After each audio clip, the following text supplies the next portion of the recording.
Good morning, everyone, and welcome to today's episode of Fiber for Breakfast. Due to some technical difficulties, I am obviously not Gary Bolton. I am Trish Ehlers, the Vice President of Membership and Operations for Fiber Broadband Association. So bear with us this morning while we make some last-minute adjustments. We are now in our 33rd episode of 2022. Before we kick off, I would like to thank our sponsors of Fiber for Breakfast today, Gray Bar and Vetro. On Tuesday next week, we will be holding our regional Fiber Connect event at Copper Mountain on August 23rd. Based on registrations to date, we will have a record crowd for Copper Mountain. So if you haven't registered yet, please register today as you don't want to miss it. Our last regional workshop for 2022 will be in Columbus, Ohio on November 3rd. Again, these regional events continue to gain tremendous momentum, so please don't wait to register as they will be sold out. I'm very excited for today's Fiber for Breakfast session, as it is so important that we keep a focus on why we're building these fiber networks for the future. It's important to improve the quality of life for all Americans and for generations to come. Our session today will dive into one of the key applications that can improve quality of life. Today's session is Connecting All, How Digital Literacy is Critical for Mental Health, with Dr. John Torous and Noy Alon from the Division of Digital Psychiatry at Beth Israel Deaconess Medical Center, a teaching hospital at Harvard Medical School. Before I formally introduce our guests, I would like to do a few housekeeping announcements for our presentation today. If everyone would please keep in mind that you're all in listen mode only. To ask a question, you can simply type it in the question box located within your control panel. We'll host a Q&A session at the end with our panelists and get those questions answered. This presentation is being recorded and will be available to members only on FBA's website within 24 hours. You can find the recording in the Events tab under the Fiber for Breakfast drop-down option. And at the conclusion of the presentation, you'll be prompted to complete a very brief feedback survey. Please take a minute to do so, and we definitely appreciate your input. Now I'd like to introduce our speakers. Last week, we discussed an open access network in the Empire State with Mayor William Acey of the village of Sherburne in New York State. It's wonderful to see community leaders step up and build a fiber broadband network for a community that has been left behind. Gary, do we want to do a quick mic check for you? Yeah, I'm good. I'm back. All right. Why don't we leave it where you can introduce our panelists? Let's go. All right, well, thanks, and apologize for the technical difficulty today, but I'd like to introduce Dr. John Torous, MD, MBI, Director of Digital Psychiatry Division in the Department of Psychiatry at Beth Israel Deaconess Medical Center, a Harvard Medical School affiliate teaching hospital, where he serves as the staff psychiatrist and assistant professor. Dr. Torous has a background in electrical engineering and computer science and has received an undergrad degree from the field of UC Berkeley before attending medical school at UC San Diego. He's completed a psychiatry residency, fellowship in clinical informatics, and a master's degree in biomedical informatics at Harvard. Dr. Torous is active in investigating the potential of mobile mental health technologies for psychiatry, and has published over 200 peer-reviewed articles and 5 books on the topic. He serves as editor-in-chief for JMIR Medical Health. He's the web editor for JAMA Psychiatry, and currently leads the American Psychiatric Association's Health IT Committee, and is a senior member of the IEEE. Dr. Torous is joined by Noy Alon, a clinical research assistant at the Division of Digital Psychiatry at Beth Israel Deaconess Medical Center. She graduated magna cum ladum and with honors from Brown University with the degree in biology. She currently leads the department's digital navigator training, digital literacy program, and app evaluation database. It's mineapps.org. She hopes to attend medical school with the goal of becoming a psychiatrist. So welcome, Dr. Torous and Noy, and please type in your questions as we go, and we'll work them into the Q&A at the end. With that, I'd like to turn it over to John and Noy. Thank you, Gary, for the introductions. Next slide, please. So across the psychiatric field, we do recognize that there is this need to increase access to care. But the question is, how can we do so within the current limits of what the staff can have, and also to not burden the healthcare system with unforeseen and unpredictable costs. Next slide, please. So really, this is showing, the graphic below is showing you the opportunities that digital mental health can have at both a consumer and health system level to help mediate and mitigate this access problem. So we have steps all along the way through promotion and prevention, prediction and assessment, interventions and monitoring and management, disease, to that digital mental health opportunities have. So as you can see, they're both at the consumer level in the community with social networking sites, medication and mental health apps, online peer support forums, and they're also at the health system level with different trainings, assessments, integration of different data systems, and integration of data within clinical care. So digital mental health has a lot of opportunities that can help both the access and improve quality of people's psychiatric care. Next slide, please. And what we will focus on today, and what mainly our efforts in our lab focus on, is the case for mobile. So there are a lot of digital opportunities that don't use a smartphone device, where you can think of wearables, computer access, but our lab and our efforts have really been centered around smartphone use for a few reasons. The first one is people seem to have access to smartphone use. There have been many articles that show both the general population and those with a serious mental illness have widespread access to a smartphone, especially when you compare it to a computer or wearable electronic device. And in addition, the smartphone can capture a lot of different data streams that can be integrated into clinical care that otherwise wouldn't be able to. And there's a few examples in that graphics. You can look at activity, cognition, mobility, a lot of different data streams that would be otherwise unable to access. So that's why our lab mainly focuses on smartphones, and the rest of this talk today will look at how smartphone use can be used in patient psychiatric care. Next slide, please. And we also have seen with the COVID pandemic, just as everything has gone virtual, including this webinar, there's been an increased use in telepsychiatry. And so this is, and there's been an increased efforts around looking at the safety, evidence, engagement in conducting telepsychiatry versus in-person traditional visits.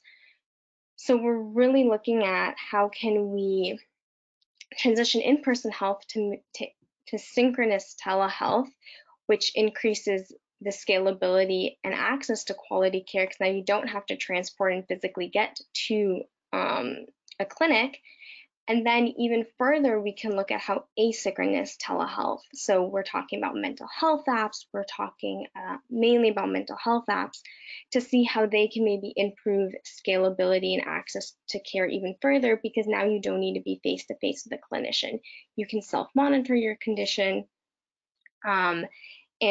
and perhaps get some feedback from the smartphone that once again will increase your access to care, because you now have removed or at least segregate some of your care from the clinician. So we're seeing this new, especially after the COVID pandemic, when everything went virtual, we're seeing this increased interest and research around how can we use asynchronous technologies to not only improve access to people's care, but also the quality of care that they're receiving. Next slide. And this, so this is showing you probably something that everyone's familiar with, which is a scam email. And so we're not just focused on improving people's access to care and in a psychiatric condition, but it's also how do we make sure people are safe on the internet. So you get these broadband access, you give people internet access, we can help them with these asynchronous digital technologies, help improve their quality of care, help improve maybe their understanding of their condition, but also we can help them stay safe, because I think we've all received one of these emails, and if you don't have the digital literacy or the knowledge of how to use a smartphone, you might click that link and then be subject to a scam. So really we're taking both of these frameworks and trying to make sure that everyone has access to it. So we're looking at, okay, how can we know that digital mental health has opportunities to improve people's psychiatric care, and we also know that people need to stay safe on the internet when they're given broadband access. So how can we ensure that? Next slide, please. So we want to make sure that everyone has access to these digital technologies. And we want to make sure that everyone has the ability to use these digital technologies fully. And so that led our team, next slide, please, to create a digital literacy program. And this digital literacy program is focused on, once again, smartphone use. Next slide, please. It's an 8-week program that looks at how really you can use your smartphone to better your well-being, and we cover skills from core smartphone skills, so really how do you connect to Wi-Fi, to how, and then we transition to how can you use your phone to better your well-being, to then going all the way up to how can you stay safe on the internet and how you can read an app's privacy policy, for example. So we really built this curriculum in this program to ensure that everyone who has access to a broadband network or who has access to a smartphone knows how to use it. And then they can take advantage of the possibilities that digital mental health has to offer. Next slide. So you're looking at a graph that's showing some of our participant outcomes after participation in our digital literacy program. So this is a graph showing improvements in our participants' confidence. So we asked them, hey, can you connect to Wi-Fi? Can you take a photo? 0, strongly disagree, 10, strongly agree. And you're seeing that after the participation in our program, our participants are learning some of these skills, and they are at least feeling more confident in their abilities and facility with a smartphone. Next slide. And then this graph, we didn't just rely on their self-reports. Okay, how confident do you feel? We also tested our participants' skills by asking them more objective questions. For example, if you're shown a picture of 6 apps, which apps would you use to connect to Wi-Fi? And that's what this graph is showing. And once again, we're seeing that our participants are improving in these functional digital literacy skills after participation in our program. And that was really great for us to see, because it's showing us that, yes, our program that was inspired to give everyone the skills and tools and knowledge to be able to use their smartphone might be achieving its goal. And I'll let John take it away. Perfect. So we'll jump to the next slide. So as Noy explained, we know there's a shortage of mental health care everywhere in the world, even in the US. We know that smartphones are going to be the devices that people connect to get their mental health care going forward. They're going to be more important than computers. Having strong broadband access is going to be critically important. And again, as Noy explained, not everyone knows how to use their smartphone as a tool towards health and recovery. Related to that, our team has created a role called a digital navigator. The idea of a digital navigator, it's someone that can be a new member of the clinical team that can help both clinicians, psychiatrists, psychologists, social workers, nurse practitioners, and patients both work together to use technology. So that digital navigator is someone that can help with technology setup, They can help find the right apps. They can help preview data. The digital navigator is kind of like the human glue that really gets what you guys are doing, the great work on getting from broadband. The digital navigator kind of now helps people use that in a healthcare context for both clinician support and patient support. Next slide. So we actually have mapped out this digital navigator training in a pretty thorough way. We've published a curriculum, there's learning objectives, there's skills, there's check-ins, and we've actually been offering this teaching at different sites around the country. It's been very successful. We've worked with veteran groups, we've worked with community mental health center groups, we've worked with clinician groups, we've worked with youth groups. But the idea, right, is what if, again, in addition to having broadband for everyone, we had this kind of workforce of these new digital navigators that could really take that broadband and help people understand how to use it for healthcare, especially for increasing access to mental health. Next slide. So again, these are different systems that we've worked with or partnered with and kind of doing digital navigator training, again, equipping these new members of the care team to really take the power of mobile health, of digital psychiatry through broadband and really bring it into clinical practice. Next slide. And to give you one idea of how Noy and I are actually using this as part of routine care for people today, we have what we call a digital clinic at our hospital in the Harvard Medical School system, where we see people via screen face-to-face.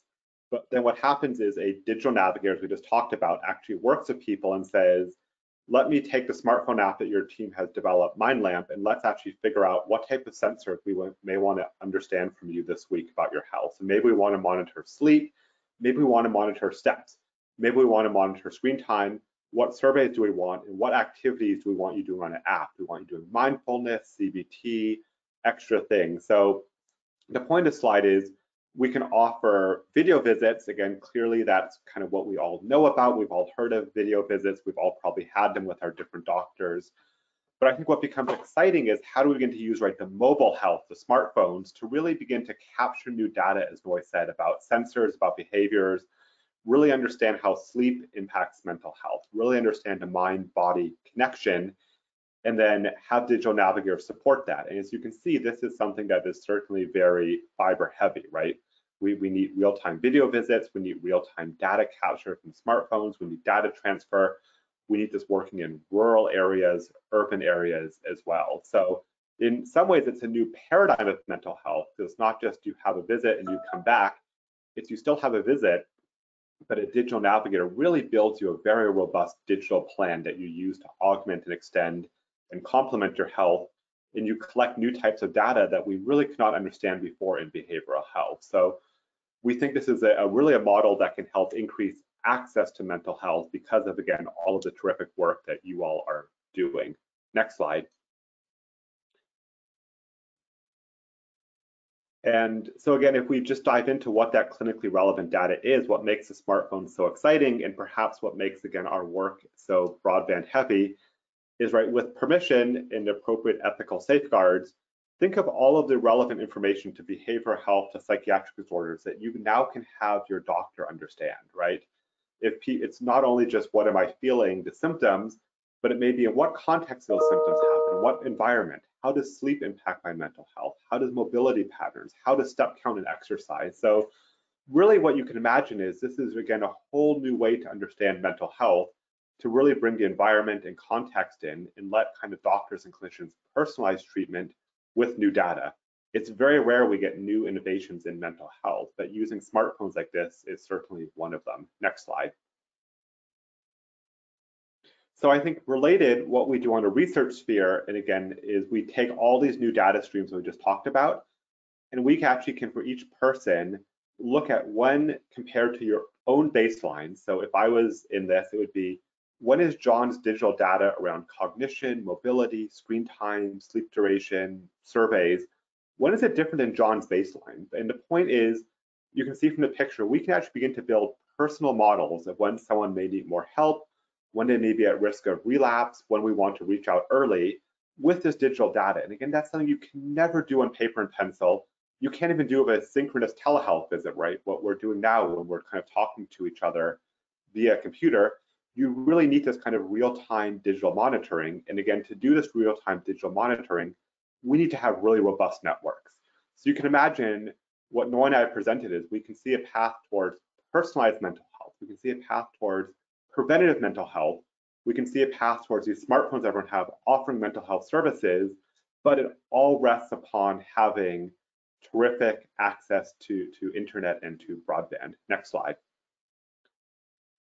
So our call to action is, again, we're a small team, we're a busy team based out of Harvard Medical School. If you'd like to support our research, if you'd like to partner with us, if you'd like to learn how you can help, again, on any of these efforts of increasing access to mental health, that's our webpage, and that's the email of Noy and I. So thank you very much for listening. Thanks, John. Noy, this is really interesting stuff. So like just take veterans, for example, by monitoring, their phone, you're able to tell if someone's at risk. If you can look at their patterns and see that maybe they're not going out, maybe they're staying home, or something that alerts you that you better engage them. And exactly, Gary. And again, we know intuitively, right? Mental illnesses are complex phenomena. Many people in the world experience them, at least 1 in 4. And again, there's certainly feelings we all have, there's symptoms, but there's related behaviors to it too, right? Anyone who has cared for someone with depression or may have depression themselves know it impacts all aspects of your lives. And the phone may give us, again, that extra clue to it. And certainly if we have the privilege of collecting such sensitive data, we have to be good stewards of it. We have to use it in ethical, responsible ways. But you can imagine if we can send that data directly to your trusted mental health provider, and they can have early insights into you, understanding the related behaviors to that illness is really transformative for helping us understand and prevent negative outcomes in mental health. Yeah, I mean, I had read a book that talked about, there was a certain hospital that was getting better outcomes than other hospitals. And so when they did the deep dive, they found out that the difference was the doctors in the hospitals were asking the same questions, but asking them differently and getting better responses from the patients. Because you go to the doctor and the doctor's like, you've been taking medicine? Oh yeah, of course I have. And then if you ask it differently, you find out, no, they're not taking their medicine. You find out why, because of different reasons. And so it seems like that you'll be able to have much better data that can tell you what's going on. It provides feedback, right, to the patients. Exactly. And in some ways, this is a tool to bring measurement-based care at scale to mental health. And again, just like you guys in your industry rely on data to guide you what to do, this is saying, hey, if we have this remarkable new data for mental health, we're going to use it to be able to make better decisions and care for people. And right now, as you said, the way we capture data can be inconsistent. It may be only once a month. It may be more infrequently. Right now, we're saying we could be having data coming in near real time. So it certainly is, when I say a paradigm shift, right, this is nothing that they teach us in medical school. It really does kind of take rethinking how a clinical visit works, what your doctor can do with it. But you can imagine if the goal is to increase access to care and help people get better, how could we say no to important new data? Well, like even if I look at like my primary care, if I want to ask a question, I have to call the office, then leave a message, the nurse calls me back, so there's all these steps between me and the actual doctor, where I have a doctor at Vanderbilt and there's an app and I just type my questions in and she responds personally, right? So I can be able to get, and so I can tell you I ask a whole lot more questions of my Vanderbilt doctor than I do my primary, because the fact I could just type in a quick question. So is that one of the benefits, is to have more personal connection with your be doctor and patient? Or exactly. And I think, imagine too, if you didn't have to message them, if they actually reached out to you because they said, hey Gary, we've noticed that you've been exercising less and you're reporting your mood is a little down. What's going on, right? So you could again move towards preventative services, which again really is what we have to do to change the needle on mental health. If we look at how we kind of reduce mortality from heart attacks in this country, we focused on preventative cardiology, right? On healthy habits. We've reached out to people. And again, a lot of emergency mental health services are emergency based, right? You kind of interact with the system when you're feeling your worst. And so just imagine what a fascinating dashboard your clinician could have to really say, we're going to personalize care to you. If we start a medicine, we're going to really understand how it's working for you, when we can increase and equally decrease the dose, right? And again, we can do this in the right way. We can definitely do it in a safe, ethical way. But again, I think you guys have become indirect partners in healthcare because you really need, again, a robust network to kind of talk about this type of data capture and collection, right? This is not just sending an email. This could be, right, sending, again, every hour for intense monitoring, step count. We need to cover people, of course, in rural areas where there's less access to healthcare. That's where we need the most potential to do it. So I think that the progress you guys have made in the last years has just been amazing. And I think it really has enabled this type of work, right, for digital mental health to really become a thing because the infrastructure is there to support it. So this may be kind of one of the services that lives on top of the infrastructure and the fiber that you guys are laying. No, I mean, it's amazing. And, you know, mental health, you know, is not just some small part of the population, right? It's everybody now with the pandemic and work from home and, you know, just the isolation that everybody's been through. Yeah. And exactly, because it's just so prevalent, I think the current stats are at least 1 in 4 Americans may be taking an antidepressant medicine. So again, if you listening, if you don't have a mental disorder, you likely know someone or you're caring for someone with it. I think that just points to that we really need new scalable solutions that technology can offer. I think one thing we have to emphasize is Noy and I are not saying technology will replace human support and care. That's not at all the message. It's that we can, again, be preventative, we can personalize care, we can augment it, we can expand access to it. And I think there's no one in the world that says we do not want tools that help us expand access to mental health. We don't want to, as Noy started out, decrease the quality. You do not have to talk to a chatbot for mental health. You still can work with a person, but why not give your clinician all that new data? Why not give yourself all that new insights into what's happening?